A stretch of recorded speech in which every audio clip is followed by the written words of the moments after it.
Hey everyone, in today's video, just behind my back on the whiteboard there are sentences, or you can say there are sentences that you can use in a sarcastic way to sound sassy and smart. Let me remind you, let me say the disclaimer that is these sentences are not to be used with your bosses or seniors at your workplace. You can use these sentences among your friends in an informal setting and colleagues also. Okay? The first one is please go on. I always yawn when I'm fascinated.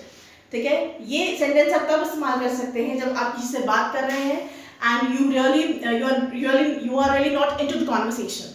जबरदस्ती सामने वाला आपको सुनाया जा रहा है, होता है ना, yes, हम सबके साथ होता है. You are not interested into certain topic or some thing that is going on, but still you have to literally bear the person, है ना. तो उन केसेस में आप यूज कर सकते हैं, बोल सकते हैं please go on. I always Yon when I am fascinated. Yon मतलब जमाई लेना, है ना. होता है ना, क्लासेस में भी ऐसा होता है, लेक्चर लेते हैं टीचर्स, नहीं कुछ समझ में आता है तो अपने आप नींद आने लगती है, जमाई आने लगती है. वही वाला सिचुएशन यहाँ पे भी है. ठीक है. The second sentence is you bring everyone so much Joy when you leave. Indirect way में the person is trying to say you better either stop saying whatever you are saying or either leave the room. Okay, तो जब भी आप कमरा छोड़ते हैं, जब भी आप यहाँ से बाहर जाते हैं, it brings joy to everyone faces. सब लोगों का चेहरा खिल जाता है.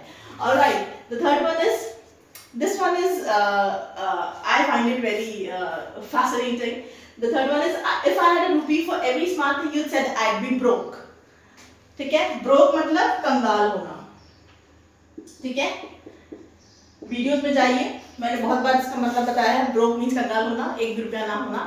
अब सेंटेंस ही कहता है कि अगर तुम कोई भी स्मार्ट चीज बोलो और मुझे उसके बदले 1 रुपया मिलता तो आज मैं क्या होता, कंगाल होता. कहने का मतलब है यू आर अ डम पर्सन. ठीक है, आप कुछ भी कहते हैं, it is of no use, it has no meaning to it. ठीक है. See, these sentences, I just take these sentences, I'm teaching the sentences in a funny way. ठीक है. Never use this sentences to disrespect any person. आप अपने friends के साथ ये sentences का इस्तेमाल कर सकते हैं. ठीक है. You are like a cloud. When you disappear, it turns out to be a beautiful day. ठीक है. तुम एक बादल की तरह हो, जब तुम चले जाते हो, उड़ जाते हो, तो दिखने में आता है कि weather is very pleasant. ठीक है. Next is you sound better when you are not talking. You sound better when you are not talking. That means please shut up. मुंह बंद करिए. We are not into your conversation. We really do not want to hear whatever you are saying. ठीक है? Don't worry when your mistakes are consistent. है ना? चिंता मत करो, तुम्हारी जो गलतियां हैं वो भी कंसिस्टेंट है. कंसिस्टेंट मतलब कोई चीज बार बार होती रहती है ना. बोलते हैं ना, अगर आपने गलती करी, if you've committed a mistake and you said sorry to a person, that means the same mistake won't be repeated. लेकिन इस सेंटेंस का मतलब है बार बार वही गलती होना.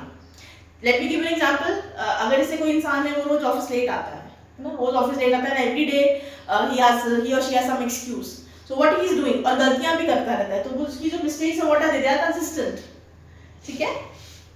The last one is your secrets are safe with me. I never listen when you talk.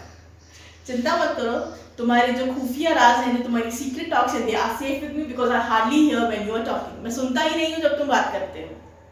ठीक है. So these are the sentences. I hope you like them and please like, share and subscribe. Thank you for watching.